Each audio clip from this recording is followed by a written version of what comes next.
हरे हरे, हरे राम हरे राम, राम हरे हरे। हरे कृष्णा। आप सभी डिवोटीज का स्वागत है, धन्यवाद आप सब जुड़े हैं।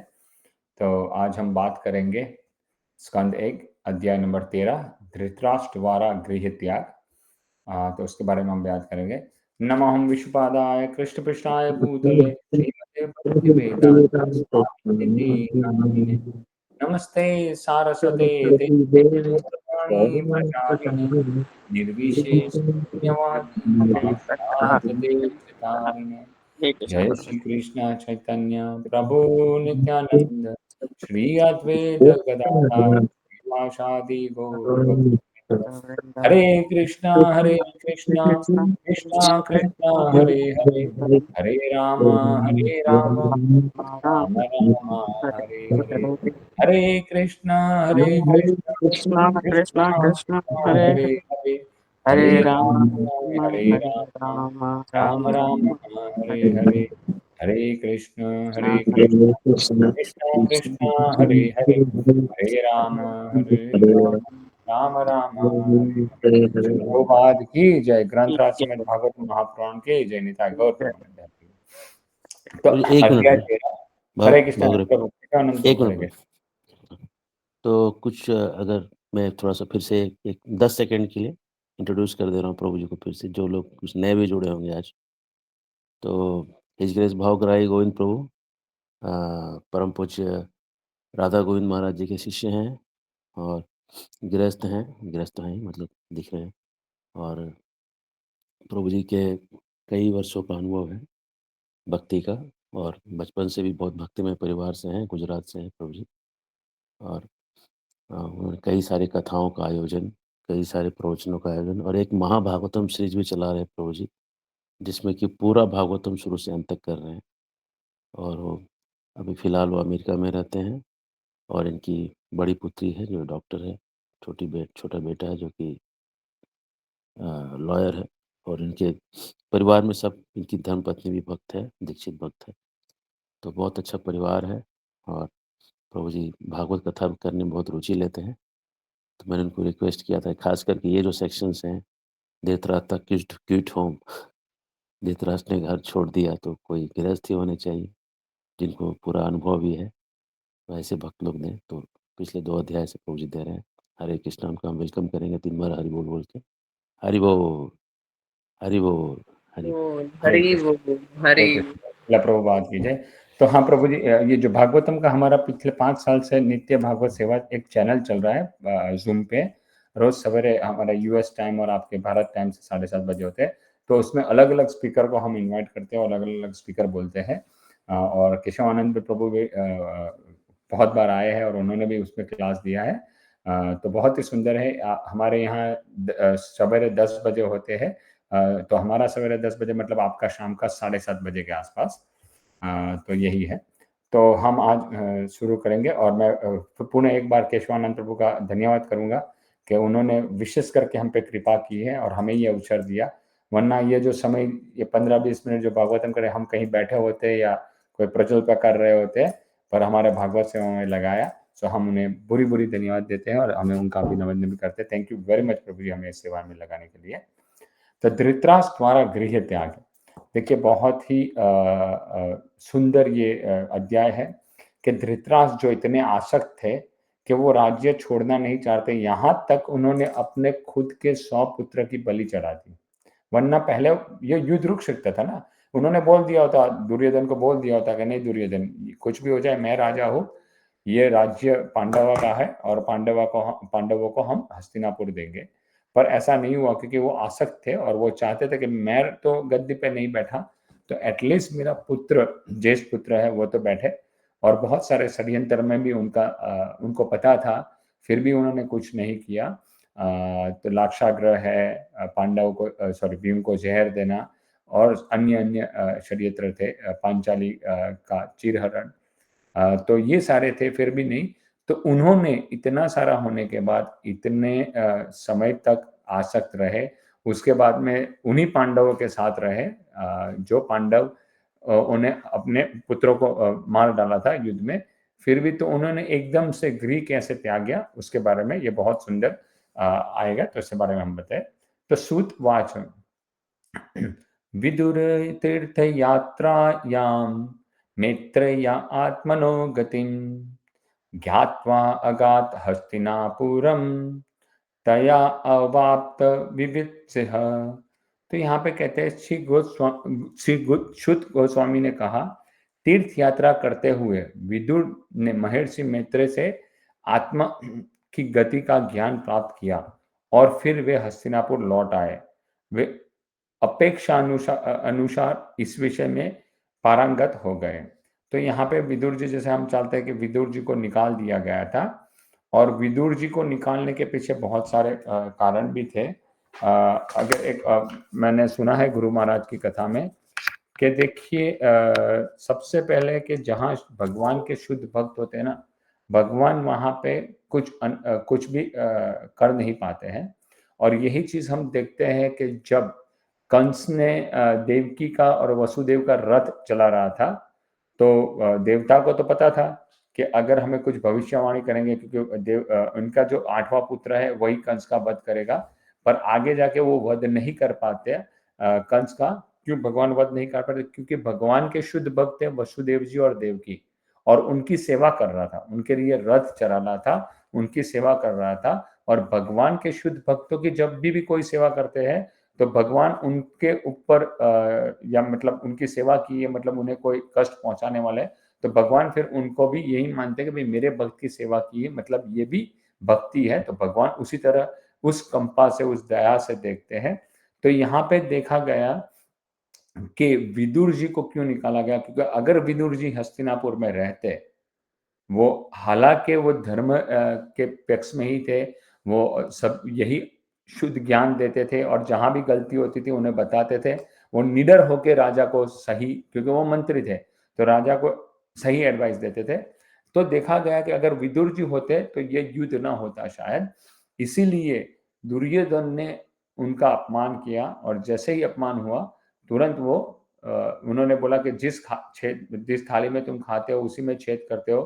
तुम पैसा तो हस्तिनापुर से पगार ले रहे हो, यहाँ रहे हो, पर कार्य तुम पांडवा करते हैं।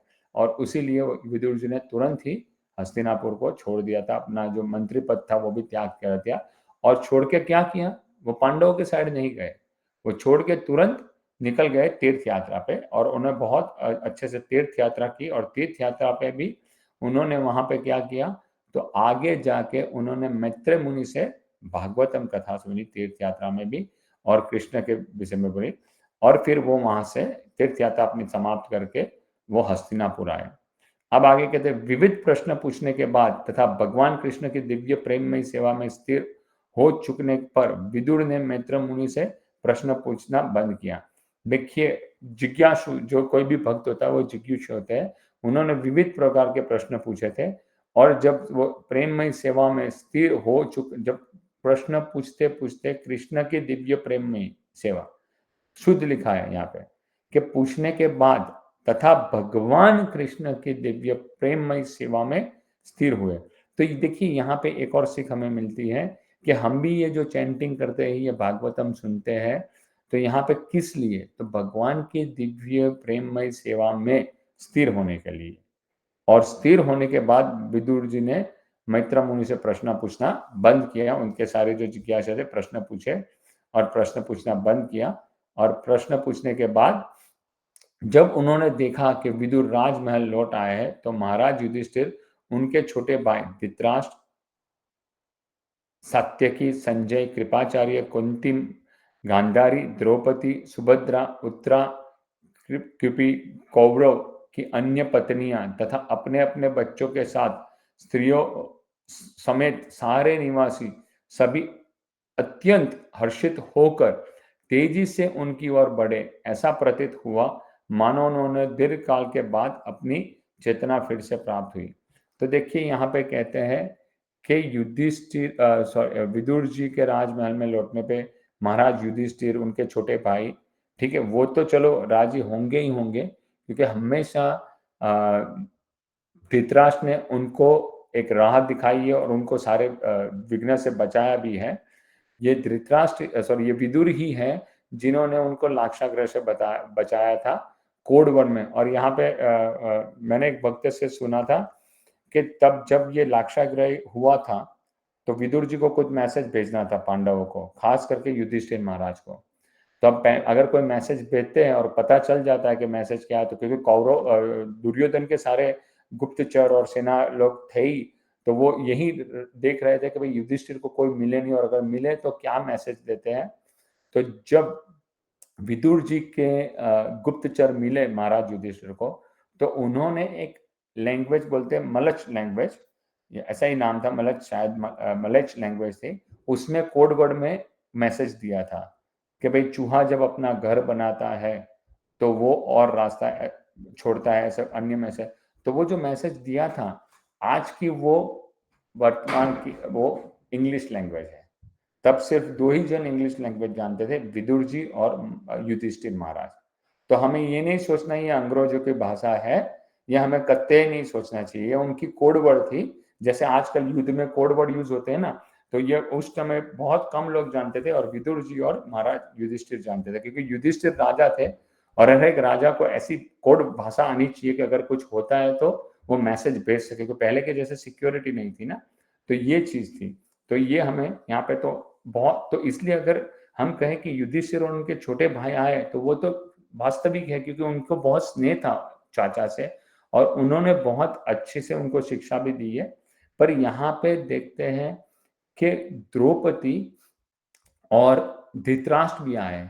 तो धृतराष्ट्र भी देखो, धृतराष्ट्र को पता था कि वो बोलते थे, सही बोलते थे। और यहाँ पे एक अच्छी सीख लेनी चाहिए कि जब भी आप किसी को एडवाइस देते हो और उसके भले के लिए, तो ये नहीं सोचना चाहिए कि उसे बुरा लगता है कि क्या, उसके लिए क्या सही है, वो हमें भाषा यूज करनी चाहिए।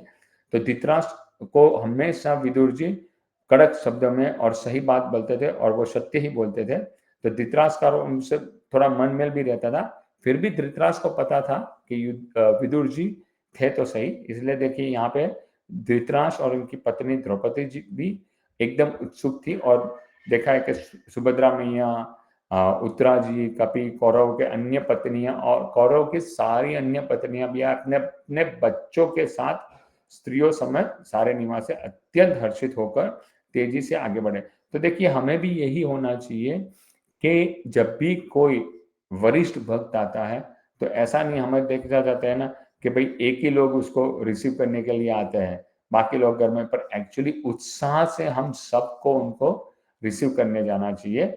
और देखिए यहाँ पे ये भी है कि बहुत दीर्घ काल से जैसे कि उनका वो गए थे, ऐसा प्रतीत होता, और ऐसा भी भगवान के बारे में भी यही प्रतीत होता था। तो भगवान के शुद्ध भक्त होते हैं, इनके बारे में भी ऐसा प्रतीत होता है, क्योंकि वो भगवान के बारे में बात करते हैं, इसलिए शुद्ध भक्त को भी ये ऐसे ही लोग देखते हैं। वे सब परम प्रसन्नता पूर्वक अनेक इनके निकट गए, मानो इनके शरीरों में फिर से प्राण का संचार हुआ। उन्होंने एक दूसरे को प्रणाम किया और गले मिलते हुए एक दूसरे का स्वागत किया। तो जैसा इसमें कहा है कि एक दूसरे का स्वागत किया, अच्छी तरह से मिलता। चिंता तथा लंबे वियोग के कारण वे सब प्रेम विवश होकर रुदन करने लगे। तब राजा युधिष्ठिर ने अनेक उनके बैठने के लिए आसन की व्यवस्था की और उनका सत्कार किया। जब विदुर ठीक से भोजन कर चुके थे और पर्याप्त विश्राम कर लेने पर उन्होंने सुखदायक आसन पर बिठाया, तब राजा ने उनसे बोलना शुरू किया।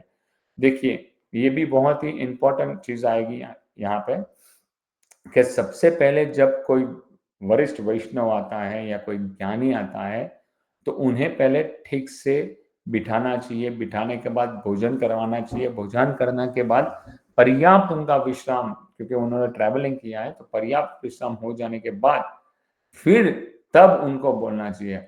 हमारे जैसा नहीं, हमारे तो यहाँ कोई प्रभु जी या कोई भी आते तो I have a question, I have, अरे आगे दीजिए, उनका हम हमारा सोचते हैं, उनका नहीं सोचते हैं।